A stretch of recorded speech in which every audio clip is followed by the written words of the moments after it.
Halo semuanya, balik lagi sama saya Isyan Sori dan saya Sandi di Ups Gatel Garuk Garuk dong. Ini udah 2 minggu ya Dua minggu. ngetek ya? Iya, 2 minggu kan? Dan memang di 2 minggu terakhir ada berita yang banyak lah ya. Dan kita juga sebelumnya ikut berbela-sungkawa ya dengan kejadian di Stadion Kanjuruhan. Dan buntut dari kejadian itu jadi kemana-mana juga ya. Oh banyak Ya, cuman kayaknya capek kalau ngomongin Indonesia, kayaknya nggak beres-beres ya. Mending kita intermezzonya langsung ke teknologi aja lah ya. Kebetulan kan di 2 minggu terakhir juga banyak hal-hal baru. Kita coba bikin positive vibe ya, positive vibe ya kali ini ya. Jadi kalau ngomongin intermezzo yang politik-politik udah capek lah. Kita juga teman-teman juga udah bisa lihat di sosial media. Cuman di 2 minggu terakhir kita waktu itu juga dapat undangan dari AMD. Ya, buat peluncuran, dan kebetulan tim kita Gary ke sana, cuman kita juga belum upload video liputannya.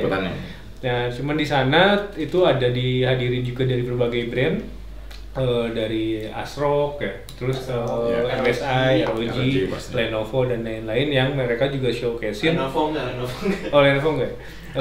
Aorus Gigabyte ya. Mereka showcase-in buat motherboardnya si X670 sama juga si Ryzen 7000 ya. Kita juga sebenarnya udah meminta coba review ya prosesor tersebut, cuman memang stoknya terbatas. Antrean dari teman-teman reviewer juga. Dan mungkin kalau teman-teman udah tahu lah, ada 3 reviewer terbesar di Indonesia yang pertama dapat, dan ya kita mungkin nomor sekian lah, mungkin setelah 2 bulan baru kita dapat.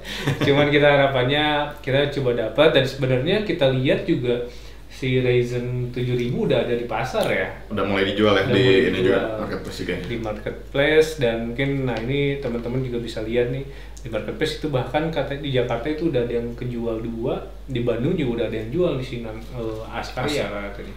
Nah itu harganya untuk Ryzen 7-nya itu 7 jutaan ya? 7 jutaan. Kalau yang 5-nya itu 5,2 ya kalau nggak salah. Itu Jakarta tapi kalau saya lihat. Bandung juga sama, 5,2. di Askarya juga segitu. Jadi ya cuman dari harga prosesornya worth it sih. Dari harga prosesor ya. Iya, ngomongin prosesor aja ya. Ngomongin prosesor aja ya, belum ngomongin motherboard. Yang lainnya karena itu udah dari 5 loh. Betul. Cuman selama di showcase itu juga kita dikasih lihat beberapa line up dari beberapa motherboard dari beberapa brand ya. Di situ bahkan ada ROG ya yang ngeluarin berapa, 15 juta ya. DDR5-nya. ASRock juga 15 jutaan yang seri Taichi ya, itu flagshipnya itu. Flagshipnya berarti itu buat X, ya seri X lah ya, seri X. Yang ekstrim mungkin itu. Ya, semuanya seri X. Kalau B-nya, kalau kita lihat sih ada di 5 jutaan, hampir semua. Tapi B yang ekstrim juga lumayan mahal harganya. Apa? B ekstrim? Pasti. Oh iya, B ekstrim ya.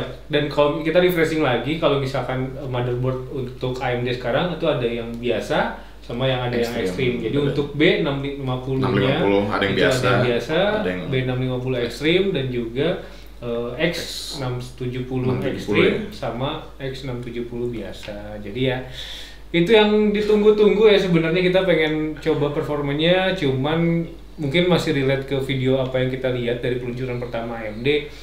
Ngomongin budget wise kayaknya nggak dulu ya. Kayaknya nggak dulu budget wise ya, buat kalian pada apalagi yang buat gaming aja kayaknya tahan dulu lah. Terus selain itu dari prosesor Intel juga udah mulai banyak barangnya beredar ya untuk si Intel Arc. Untuk ini grafika. CPU ya? Betul, dan tapi leaknya si Gen 13 juga udah mulai banyak bertebaran, katanya berapa performance-nya. Nah cuman untuk GPU bahkan di Indonesia itu udah kayaknya ASRock udah resmi ya distribusinya ya? Intel Arc? Iya, Intel Arc. Kalau nggak salah? Astrindo. Yang pegangnya Astrindo kalau nggak salah ya? Nah itu ASRock, jadi kalian kalau misalkan mau nyoba VGA apa sih serinya? A77? A380 A380 sama apa gitu satu lagi ya? A770, A750, ada 2, ada 3 sama A5 sekian 5? Jadi 357 gitu. Pokoknya ya itu, tapi yang sekarang masih banyak di pasar itu Intel Arc A380 6GB, harga pasarannya sekitar 2,5. Menarik ya? Menarik kalau dari harga ya. Menarik dari harga, cuman kita juga belum tahu, kita belum dapat nih siapa yang kira-kira bisa minjemin kita buat review ya. Cuman karena dengar-dengar katanya memang masih banyak bug di drivernya. Dan sebenarnya sebelum masuk ke Indonesia, dari review-review luar pun udah menyatakan hal sama. Bahkan Linus juga pernah tes yang seri 7-nya kan, itu tetap masih ada bug buat beberapa game, dan cuman buat kompetitif ya udah aman katanya begitu. Terus sekarang ngomongin VGA juga ada yang turun lagi ya? Banyak yang banyak banget ya. Khususnya kalau nggak salah terakhir itu dari untuk ini ya, untuk Nvidia ya. Untuk Nvidia kemarin kan kita bahas yang AMD kan. Kita AMD lumayan terkenal lah dengan penurunan harga 40-50%. Sekarang Nvidia ngikut nih. Karena mungkin ya karena seri 40 mau keluar, takutnya overstock lagi nanti dia turunin tuh. Rata-rata yang udah mulai turun itu dari ininya gigabyte deh kalau nggak salah. Oh, gigabyte. Rata-rata udah pada turun. Nah, MSI juga kalau nggak salah, MSI udah kita lihat di toko hijau ya. Mungkin bisa munculin tuh yang di toko hijau di official store-nya itu untuk 3080 tapi yang 10 giga itu harganya sekarang 10 jutaan. Jadi 9,99999 dan ya harusnya itu udah cukup murah ya, karena sebelumnya 15 juta. 15 juta harga teman-teman tahun lalu atau 2 tahun lalu beli ya? Iya, kemarin gitu. Enggak, berapa bulan kemarin masih 15 jutaan. Masih 15 juta? Iya, dulu kemarin itu 10 jutaan itu masih 3070 Ti. Ya, 3070 gitu. Nah, ini teman-teman bisa lihat, itu sekarang harganya ada yang 9,999. Jadi kalau misalkan bingung ya dilema ya customer ya, mau nunggu Gen 40 aja atau 3080 nih harganya 9 juta. Marginnya berapa ya? 40 kira-kira? Ya mau belasan sih. Kemarin sih katanya kan hampir 2 kali lipat ya dari harga 30. Cuman secara performance boostnya kan 80% katanya. Cuman ya nggak tahu, kita di resmi Indonesia belum masuk kan ya. Kalau di luar udah ada beberapa katanya. Nah, cuman di Indonesia kita belum tahu ya. Cuman apakah kalian mau nunggu sampai tahun depan, mungkin Januari sudah ada 4060-nya atau 4070-nya, atau beli 3080 9 juta sekarang. Lihat dari urgensi kali ya, lihat dari urgensi dulu. Kalau memang teman-teman yang dari GTX sebelumnya belum pernah nyobain GTX, nggak apa-apa. Mendingan ngambil lah. Ini wise juga sih ngambil ini gitu. Buat karena kalau performa si 40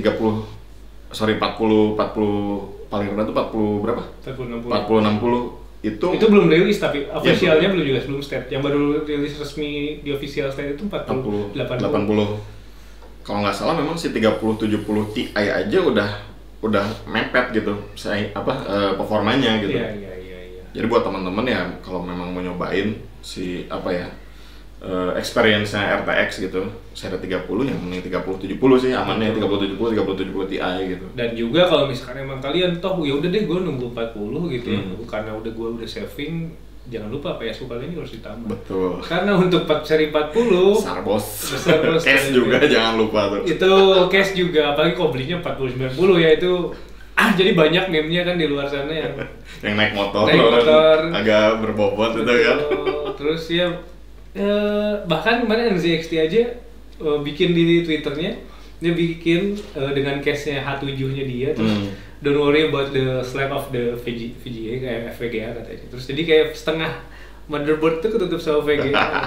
Jadi ya memang seperti itu, karena performanya boost tapi buat maksimalin si cooling sistemnya itu yang susah kan. Makanya kenapa jadi bulky semua gitu. Jadi ukurannya jadi bulky, dan sekarang kan hampir semua seri 40 itu airflow-nya jadi ada tambahan satu ya. Jadi bagian ujung kanannya yang sebelumnya mungkin teman-teman tahu itu biasanya ngeflow, maksudnya si VGA-nya itu cuma ke pinggir atau ke belakang. Nah, ini ke atas juga dibuka tuh, nggak ditutup sama backplate lagi gitu ya, buat ngurangin panas karena wattnya demand-nya udah gede, pasti otomatis kepanasnya juga lebih besar. Rata-rata TDP-nya aja berapa? 100 ya? 300, oh enggak, rata-rata 3, untuk 4080 itu 350. 4080 350, 4090 coba deh kalau nggak salah ya. 3080 itu 350, si 4090 itu 300 ya rata-rata ya. 4080 320. 320, 4090 450. Dan minimal rekomendasinya buat 4080 itu sekarang berapa? 850 ya. belum nggak tahu ya. Gitu. Nah itu belum storage sama prosesornya yang kalian pakai apa gitu. Kalau misalkan masih gen sekarang mungkin cukup. Kalau misalkan nanti udah naik ya, pakai gen 13 atau pakai AMD gitu ya. Lain gitu. Dan si 40 seri 40 ini ada yang namanya DSLL 3. Oh iya, DSLL 3-nya. Dan sebenarnya kalau misalkan DSLL 3 dipakai semua orang, harusnya load ke CPU juga nggak semakin berat dong. Maksudnya ya udah aja gue beli seri 40, CPU gue CPU gen 12. Iya gitu, gen 11 atau misalkan pakai Ryzen 5000 aja nggak sih? Karena semuanya udah ditanggung sama VGA, ke prosesornya lebih ringan setelah jadi DSLL 3 kan? Iya sih. Dan kecuali kalian memang mau maininnya di 2K, 4K ya. Karena kalau udah pakai DLSS ya udah aja, mau ambil resolusi 4K main di 1080 gitu. Ya harusnya jadi bingung ini mau upgrade-nya kayaknya kalau kalian lebih wise nggak perlu upgrade semua. Iya benar. Nggak perlu upgrade semua gitu. Nggak harus takut bottleneck SIM 4080 kalian harus ambil juga gen 13. Tergantung gitu kan? Ya, dan tergantung penggunaannya nanti settingnya seperti apa ya. Kalau misalkan kalian mau main 4K ya nggak mungkin kalian pakai i3 gitu. Gen 11 atau misalkan Ryzen 3 gitu ya, Ryzen 5 ya jangan. Belum lagi nanti kalau misalkan dia masih pakai 144 Hz yang belum 4K gitu kan, terus ganti lagi monitor. Ya. Karena harga monitor 4K nggak main-main juga gitu. Benar. Dan ya banyak lah pertimbangannya, dan kalau ya balik lagi tadi kata Sandi, urgensinya seperti apa. Cuman kalau buat gaming aja sih apalagi kompetitif ya. Cuman ngomongin gaming, kemarin itu ada rilis, katanya kemungkinan ada rilis game baru, lupa namanya, coba game apa ya. Itu katanya dia minimal speknya itu harus 3070. Oke. Minimal speknya game anjir lupa. Triple A berarti ya, bukan kompetitif kan. Minimal speknya 3070 itu kalau mau minimum requirement-nya kan. Minimum requirement. Ya itu maksud gue kenapa gue mention itu, karena mungkin kedepannya buat kalian bukan casual gaming sih ya, maksudnya lebih ke hardcore gamer ya. Itu ya requires more power buat PC atau sistem kalian. Jadi minimal 3070 kalau mau kalian suka main game AAA kayaknya harus punya gitu. Dan itu bukan dengan prosesor juga yang mumpuni ya. Pasti. Harus ada yang nggak bottleneck juga. Karena dan hampir sekarang juga hampir semua PC 2K ya pengarahnya. Ya, gamenya.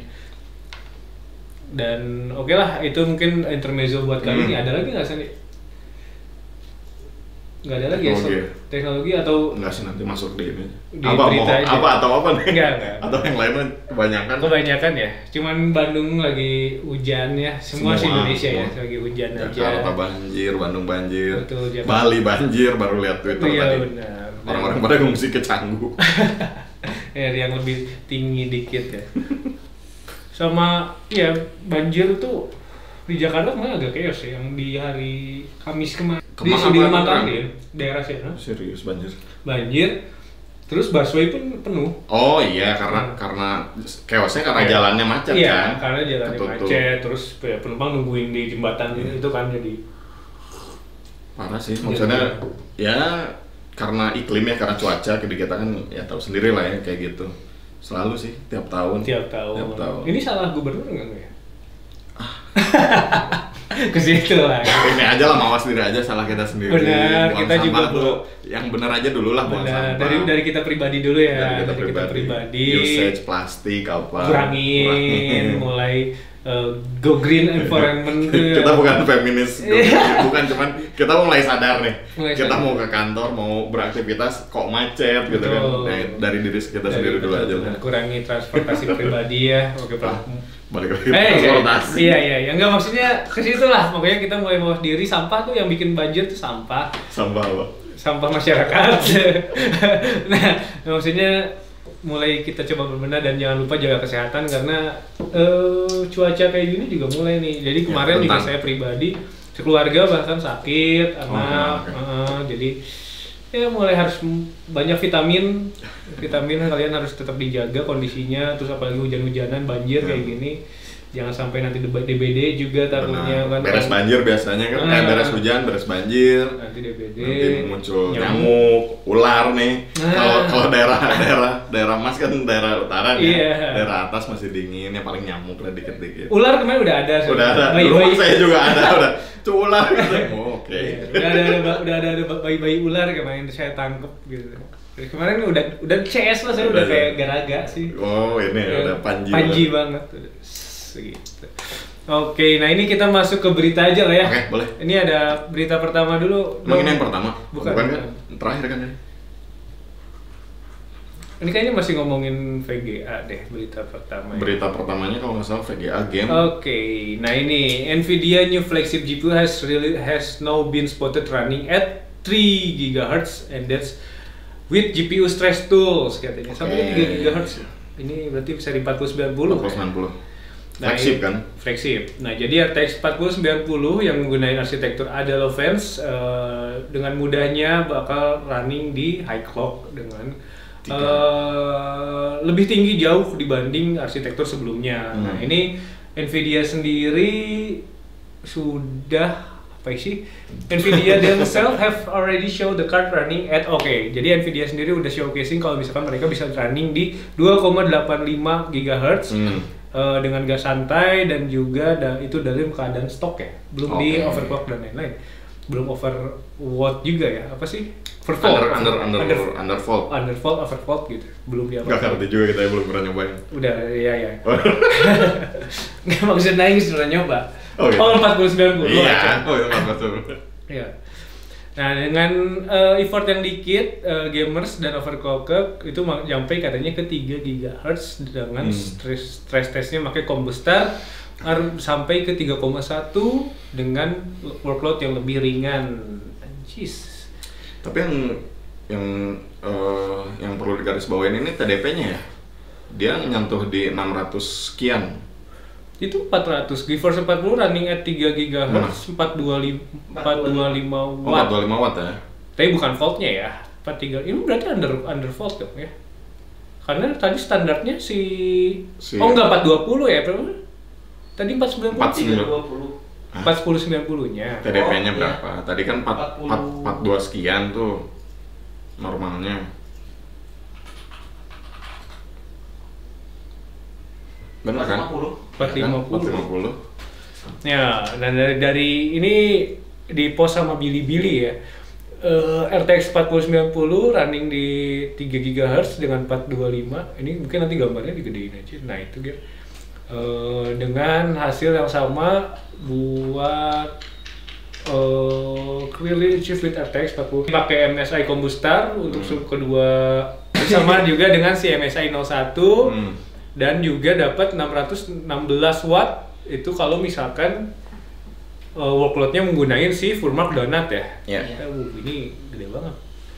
Terus akhirnya mereka nyoba lagi 4090 running di 2,64 GHz dengan 616 watt. Oh, ini default TDP-nya itu 450. Which is default configuration must custom models as well. However, the vast majority of the card will also feature OC or gaming configuration with TDP beyond 500 watt. Nah, ini mungkin relate sama apa yang kita omongin di awal ya. Jadi kalau misalkan ya berarti 850 watt PC kalian ya itu minimum bener-bener minimum. Kalau misalkan kalian mau overclock, mau boost lagi performance-nya ya 1000 rata-rata 1000 dengan 4090. Keren, sayang banget kalau 4090 nggak dibandingin dengan prosesor yang oke juga ya. Belum dengan cooling yang mungkin 3 fan. Iya, ya fan sih. Iya, dan ya ini Founder Edition itu katanya sampai ke 600 watt ya. Hah? Ini kalau istri lagi nyuci, lagi masak nasi, jepret ya. Buat overclock mesti nyolokin dulu, cabutin dulu. Kulkas, kalau yang punya AC cabut kalau AC. Biarkan anak kepanasan saya main game gitu kan. Ada yang lagi hair dryeran disuruh berhenti dulu, nyatok ya. Ini hati-hati. Nah, itu ya berarti buat Nvidia ya, berarti ini masih relate sama berita yang kita sampaikan tadi. Dan ya yang harus di note berarti teman-teman Kalau mau upgrade ke, tapi siapa sih yang pakai 4090 buat gaming sebenarnya? Itu dia masalahnya kalau yang udah memang ekstrim, maksudnya GPU menggunakan GPU ekstrim kayak gini yang 4090, 4080 Ti mungkin nantinya rata-rata pasti untuk graphic design, untuk broadcast lah, untuk apa gitu ya. Karena buat gaming yang kita sebutin sering gitu ya, kita sering sebutin untuk gaming sendiri ya kita cuma dapat experience aja gitu. Ya lebih ke workstation lah, maksudnya buat render file yang gede, buat 3D art, buat FX ya yang lebih cepet buat waktu rendernya ya. Ini ya oke, cuman buat gaming kayaknya ntar dulu lah. Kita selalu mengutamakan budget wise ya. Budget wise pasti. Jangan terlalu sembrono kecuali kalian konglomerat Sultan. Dan ada ya teman masih Sultan. Ya gitulah. Oke, lanjut ke berita selanjutnya. Ini ada nah ini FIFA, ya. berita kedua soal FIFA nih. Jadi sebenarnya ini apa ya, lumrah lah maksudnya di dunia reviewer atau pergamingan gitu ya. Jadi ini beritanya ini dikatakan bahwa FIFA 23 kena review bomb di Metacritic dan Steam. Jadi kan memang keluar untuk reviewer itu biasanya Steam muncul ya, rekomendasi ada reviewnya apa segala macam, sama Metacritic juga gitu. Ini sebenarnya apa ya, hal yang udah biasa lah ditemuin buat game-game, apalagi macam kayak continue kayak gini ya, kayak FIFA gitu. Udah banyak user base-nya. Benar. Jadi di saat ini kalau saya belum baca fullnya, cuman kalau saya bisa simpulin dari highlightnya aja, kayaknya user ataupun si pengguna ini merasa kecewa biasanya dari perubahan sebelumnya. Jadi misalkan dibandingin sama FIFA 22 atau misalkan gimana, perubahannya paling minim. Coba biasanya buka gitu. Steam, nggak usah, dulu di web aja dong, nggak usah buka Steam. Nggak usah buka Steam saya kata. Steam FIFA 23 kan ada. Nah di situ kan ada review tuh. Klik to review. Mana sih review? Nah, itu apa aja tuh tulisannya? I game don't stop gimana lu? FIFA. Iya pasti ngeluh. Udah not recommended. Pasti rata-rata. Nggak worth it kalau menurut mereka. Banyak bugnya. Kalau bug wajar. If you love hating yourself, this is the game for you. Oke.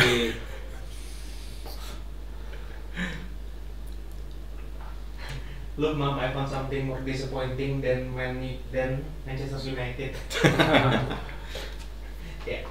Ya kurang lebihnya gitulah. Mungkin kalau ini dari isi beritanya tuh dia nyebutin bahwa FIFA 23 itu akhirnya dirilis kemarin kan 30 September tuh. Karena dan itu bareng ya konsol sama PC ya? Kalau nggak salah konsol dulu, PS5 dulu. Okay. Jadi PC kan dia baru ada di Origin sama si Steam itu di Oktober kalau nggak salah, Oktober tanggal 1 apa tanggal 2 lah, saya kurang ingat. Jadi FIFA 23 ini perbedaannya katanya menggunakan Hypermotion yang gen berapa ya? Hypermotion 2, gen kedua. Nah, katanya ya itu tadi motionnya itu berbeda sama yang FIFA 2022. Kalau ngomongin dari trailernya kan mereka yang ball control terus yang cara nyeleding, terus kena bola si kaki itu jadi defensive AI-nya kan. Nah, dari lapangannya pun yang kelihatan jelas gitu ya, lapangannya kalau kita misalkan lapangannya kita pakai sliding nih ya, ada sisa sampai akhir pertandingan tuh kayak gitu nggak akan balik lagi ke defaultnya gitu. Nah tapi itu dia, mungkin itu yang sebenarnya nggak dipengen sama si user gitu ya, experience-nya gitu. Kita juga nggak ngerti maksudnya apa ya, titik temunya itu antara user sama si developer itu gimana gitu. Oke, ya sebenarnya gimana ya, kalau ngomongin FIFA tiap tahun ada yang baru terus. Dan lu nge-expect dengan time span development yang cuman berapa bulan terlalu gimana ya? Sebenarnya kan kalian udah tahu FIFA itu ya EA ya, kita ngomongin EA dari tahun ke tahun mereka udah punya cara yang memang harus game ini tiap tahun harus laku.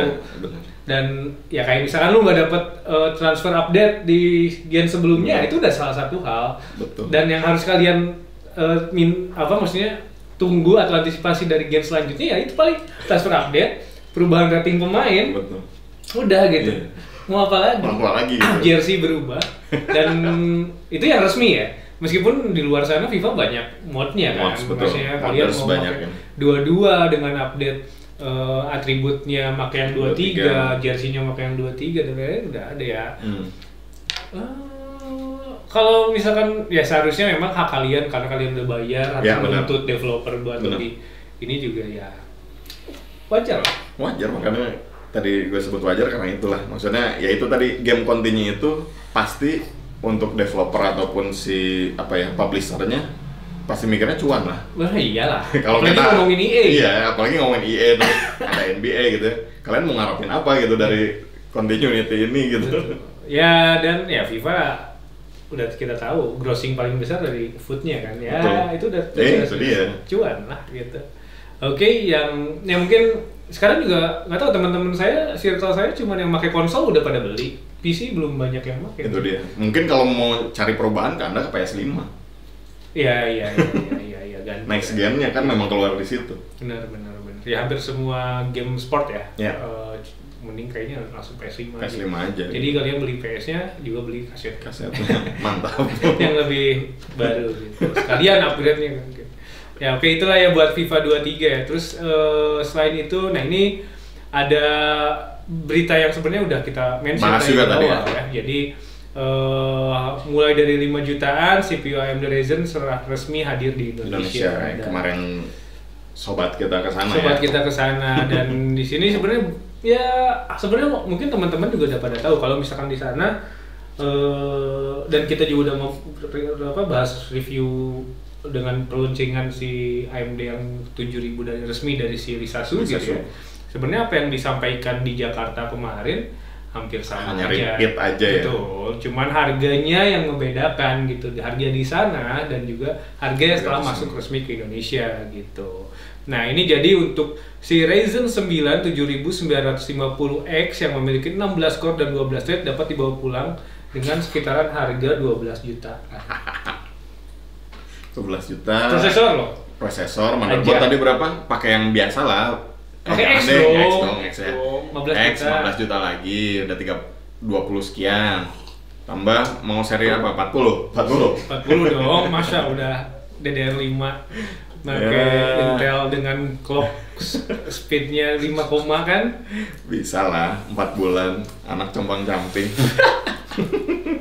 Nah jadi ya sebenarnya ini juga selain itu udah banyak ya, jadi iya benar ya, soketnya M5 kan sekarang dengan fitur jadi LGA. Kalau yang sebelumnya kan ya mungkin teman-teman kalau yang udah tahu bedanya Intel sama Ryzen ya. Kalau Ryzen itu si pinnya itu ada di motherboard, kalau sekarang udah dibalik nih, jadi balik ngikut kayak Intel gitu. Nah jadi kalau buat kalian yang beli Ryzen 7000 udah harus hati-hati pin. Kalau salah-salah pinnya bengkok, apalagi potong, berbahaya. Rugi 12 juta kalian beli, apalagi beli 79 ya. Karena dulu awal-awal, maksudnya kita ngikutin dari zaman Intel dulu ya, pin di prosesor itu benar-benar riskan, bukan riskan aja gitu, ringkih banget gitu, bahaya banget. Betul. Sampai kita dulu, maksudnya kepikiran nggak berani buat beli yang bekas gitu ya, karena itu juga gitu, zaman-zaman dulu tuh. Ya, cuman sekarang juga packagingnya udah oke lah, dan ya masang juga selama kalian tidak memaksakan nggak akan kejadian. Kalau nggak paham, ke kita aja. Nah jadi dari sana juga ketinggalan. Jadi untuk RAM DDR5 kemarin juga di showcasein ada beberapa merek yang juga ikut ya di sana, ada G-Skill ya? Ada Kingston, ada Tim. Nah di sana udah ngeluncurin juga beberapa DDR5. Sebenarnya ya DDR5 ini udah muncul dari setahun ya, hampir setahun kurang lebih buat Intel dan memang harganya untuk di 16 GB itu masih 3 jutaan satu keping. Untuk yang 32 GB dua kepingnya itu sekitar 5 juta. Jadi yang monggo kalau kalian mau merasakan DDR5 dan masih lebih murah laptop DDR5 Iya. Kalau perbandingan harga. Iya, karena laptop dengan DDR5 kalian bisa dapetin sekitar sekarang berapa? 13 juta. Terakhir aja yang DDR5. Yang Helios aja berapa terakhir? 21 kan? 27. Oh, 27 kalau Helios. Enggak usah ngomong. Paling sekarang DDR5 gitu paling murah apa? Enggak ada. Masih segitu, masih 20-an sih. Oh, 20-an. Ya tetaplah 20. Udah semua. Udah kompel semua. Iya. sedangkan sekarang bisa, tapi bisa sama aja dengan Intel Gen 12 Mobonya. Oh, Gen 12 ya? Iya, bisa dapat 20. GPU RTX yang lagi turun ya, 30 oke bisa. 20. Ya 20. Ini ya gendut ya. 20 gendut, betul. Nah, itulah ya buat AMD. Ini cuma refresh aja dari apa yang kita udah lewatin seminggu terakhir. Udah sering kita mention juga kok itu. Betul, dan memang semua siapa sih yang nggak antisipasi dengan prosesor AMD yang baru, apalagi dengan form yang baru, dengan arsitektur yang baru, ya pasti. Cuma dan kalian juga udah bisa lihat review di beberapa reviewer teman kita gitu, udah ada bahkan yang nyoba dan udah bisa menerima hands-on sendiri. Betul, hands-on langsung kita lihat lah, mungkin di harapan kita di minggu-minggu depan udah bisa keluar ya video-videonya. Betul. Nah, ini terus ke dunia teknologi. Aduh, ini muncul lagi. Setelah sekian lama kabarnya kemana-mana. Jadi yang setelah nego lah, minta data love and relationship ya. Iya, love and relationship ya. Jadi Elon Musk jadi beli Twitter, bayar harga normal tanpa nawar. Bagus nih headline. Jadi gimana sih ini ceritanya? Jadi si Elon Musk mengatakan tetap akan melakukan tawaran membeli Twitter senilai 44 miliar USD ya. Sikap ini berbeda dari sebelumnya saat miliarder 50% menyatakan untuk membeli Twitter. Informasi didapatkan dalam keterbukaan di bursa saham menjadi tanda berakhirnya pertempuran hukum antara kedua dikutip dari Reuters Rabu kemarin. Nah, menurut Reuters, Musk mengubah posisinya untuk menghindari perbincangan di depan pengadilan dan mengungkapkan ke publik pembicaraan dan negosiasi investor pendukung dalam rencana akuisisi Twitter. Nah, Elon Musk dan Twitter dijadwalkan bertemu persidangan di Delaware Court of Chancery pada 17 Oktober 2022. Raksasa jejaring sosial itu menginginkan untuk bos Tesla dapat menutup kesepakatan pembelian. Ya, intinya berarti di 17 Oktober nanti diharapkan udah ada nih ya, maksudnya akuisisi dari si Elon Musk gitu. Yeah. Ini berarti perpanjangan dari yang cerita kemarin yang si permasalahan mereka yang sidang kemarin minta data user dari si Tesla, si Elon Musk-nya kan minta data user dan lain-lain. Terus berapa yang aktif usernya benar, terus botnya berapa kan itu kan sebenarnya. Bagus berarti mediasinya ya. Mungkin nggak tahu juga detailnya seperti apa di persidangan ya, cuman Twitter kan, tapi yang jelas di sini bilang kalau Twitter itu gagal dan menolak untuk memberikan informasi kan dari apa yang mereka diminta kan. Terkadang Twitter mengabaikan permintaan Musk, terkadang menolaknya karena alasan yang tampaknya tidak dapat dibenarkan. Nah, terkadang mengklaim untuk mematuhi sambil memberi informasi yang tidak lengkap atau tidak dapat digunakan oleh Musk. Ya, itu sebenarnya, tapi ya mungkin Elon Musk juga ya udahlah beli aja gitu ya, maksudnya duit juga banyak, kesempatan ada, nggak usah ngurusin si hukumnya gitu maksudnya udah. Nah ini tapi Brad Taylor ya mengatakan perusahaan masih berkomitmen mengunci kesepakatan itu sesuai dengan rencana awal, bahkan meyakini bisa menang melawannya di persidangan. Dan ini sebenarnya yang dibeli itu nggak semuanya kan, 51% kan. Makanya tadi nyebutin soal si pemegang saham ininya ya di paragraf kedua tuh kalau nggak salah. Nggak ada buat cuman kalau nggak salah kita juga lupa, cuman kalau nggak salah 44 miliar USD ini cuman 51%-nya dominannya dari saham tersebut lah ya. Nggak tahu ya ini good news atau bad news, cuman ya balik lagi ke perspektif masing-masing. Cuman yang jelas kalau misalkan ini tujuannya bisnis pasti Elon Musk, dan pasti harga saham Twitter naik lagi. Coba deh, harga saham Twitter sekarang berapa sih? Dengan berita ini seharusnya ada kenaikan di hari Rabu. Sebulan? Enggak, 3 bulan. 6 bulan. Iya bisa. Naik ya? Oke, ini malah kemarin sempat ke high paling tinggi ya? Itu berapa? Itu high 52 di tanggal 4 kemarin. Oh berarti benar. Pas buat bensin doang apa? Iya, pas berita ini. Ini bus-busan aja, kayaknya permainan juga sih. Ya wajar lah kalau orang-orang yang tahu dunia saham dan segala macam pasti tahu lah berita-berita kayak gini. Karena pasti ketika Elon Musk jadi akuisisi lambung. Jadi ya karena cukong, bapak ini tuh cukong. Iya. Cukongnya udah mainin duit nih. Udah levelnya udah beda nih. Oke, nah itu buat Twitter ya. Kita ngomongin ke berita selanjutnya. Oke, nah ini berita selanjutnya ada si Overwatch ya. Kemarin tanggal 6 udah rilis. Tanggal 6, cuman sebenarnya mereka udah standby dari tanggal 4 aksesnya. Dan mungkin teman-teman juga ada yang suka main game ini, cuman kita juga nggak yakin. Ada yang di Indonesia banyak lisennya. Cuman setelah kemarin rilis ternyata si Overwatch diserang sama DDoS ya. DDoS ya. Dan ini bahkan dari si Mekiabara ya, sebagai game designernya si Overwatch, mereka bikin tweet yang memang mengkonfirmasi kalau misalkan mereka diserang dengan banyak DDoS attack di server mereka gitu. Dan ini mereka juga sedang berusaha mitigate dan juga manage si DDoS ini. Dan mereka juga masih belum tahu siapa yang ngelakuin dan juga kenapa gitu kan. Pasti banyak sih alasan kenapanya, yang mungkin Kenapanya sih udah pasti maksudnya karena ini game kompetitif, mereka pengen lebih high rank, early apa ya maksudnya lebih cepat dia mencapai rank tertentu gitu, atau item tertentu atau karakter tertentu, pasti kayak gitu. Oke, ya duluan lah ya. Pasti ini user juga ya. Ya, nah, pasti user. Terlepas dari fakta bahwa sudah menyelenggarakan masa open beta di masa lalu, rilis Overwatch 2 ini ternyata tetap bermasalah ya, dan sudah mengunduh, kalau buat kalian yang udah Nah, gamer yang sudah mengunduh dan hendak memainkan game ini berujung untuk mengalami antrian super panjang. Jadi queue-nya ya pastilah, game baru pertama kan. Dan ini game baru dan queue-nya lama bukan karena nggak ada matchmaking-nya ya, jadi bukan karena nggak ada yang main ya, enggak lah, pasti sekelas developernya. Emang enggak lah. Iya. Terus coba scroll lagi ke bawah dia.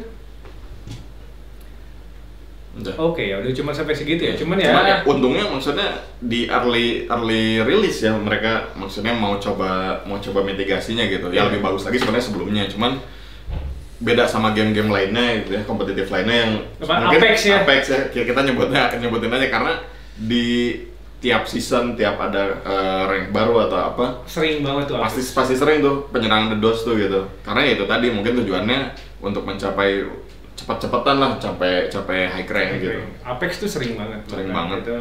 Dan ya terkesan nggak ada mitigasinya dari si Respawn sama si EA ya. Tapi masih banyak bisa main yang main. Iya. Itulah. Nah, ini kita ngomongin lagi ke berita ke berapa di terakhir. Ini berita terakhir ini tentang setelah sekian lama kita nggak bahas tentang ini ya. Jadi muncul lagi Bitcoin. Ada hacker yang mencuri 570 juta dolar dari cryptocurrency dari Binance atau BNB. Ini equivalent segitu ya maksudnya ya? Ya, seharga 570 juta dolar.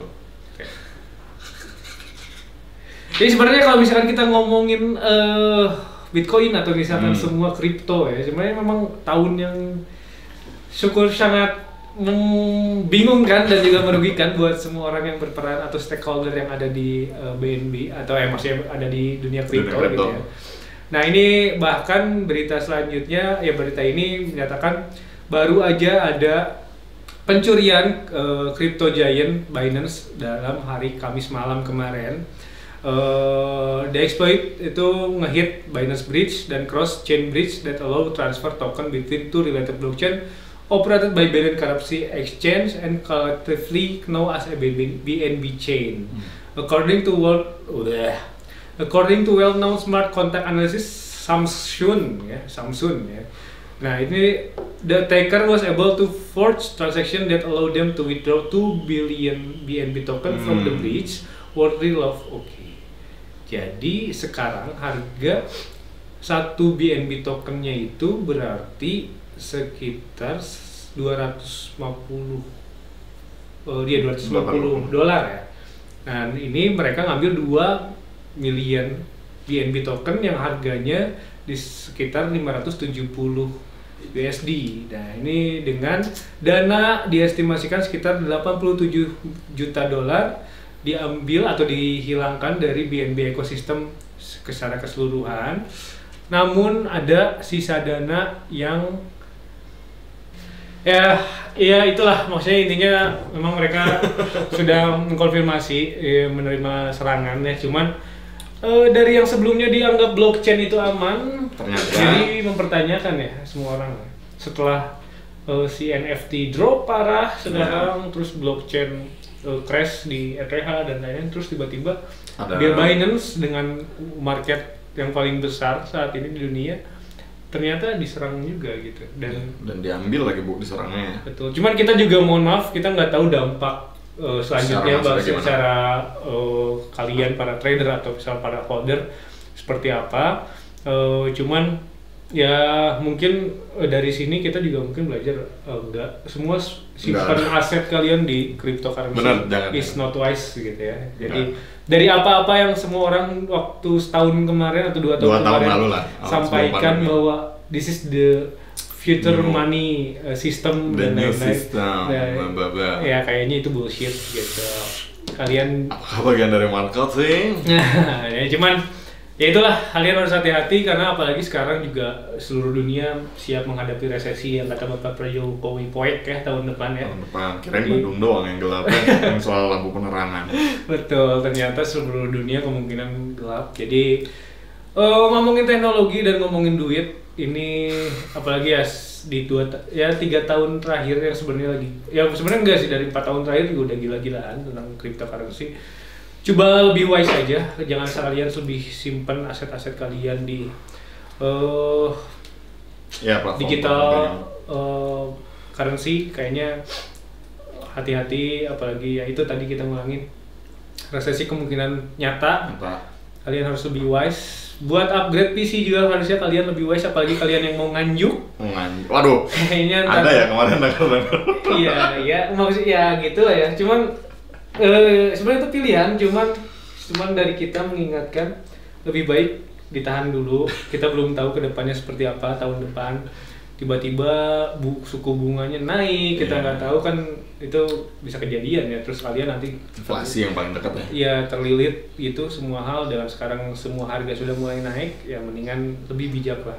Gunain secukupnya, seperlunya. Jangan terlalu ngejar gengsi atau selama nggak ada kebutuhannya tahan. Ini kita udah mulai masuk ini ya, fase bapak-bapak ya. Betul. Berasa banget ya. Betul. Keputusan. Banyak pertimbangan gitu. Oke ya, mungkin episode kali ini segitu aja, dan makasih udah nonton. Kalau misalkan kalian punya saran atau komentar atau apa perkataan kita tadi kurang benar gitu, atau yang bisa dikoreksi sama kalian, bisa tulis di komen lah ya. Tulis di komen. Dan selain itu jangan lupa follow sosial media kita, ada di Instagram di afterlife.tech dan juga di Twitter. Nanti juga kita bakalan mulai aktif lagi mungkin ya buat si konten-konten. Mungkin nanti naikin yang kemarin soal di AMD.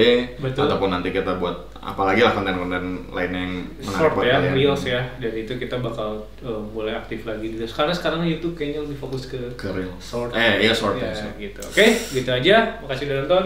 Bye bye.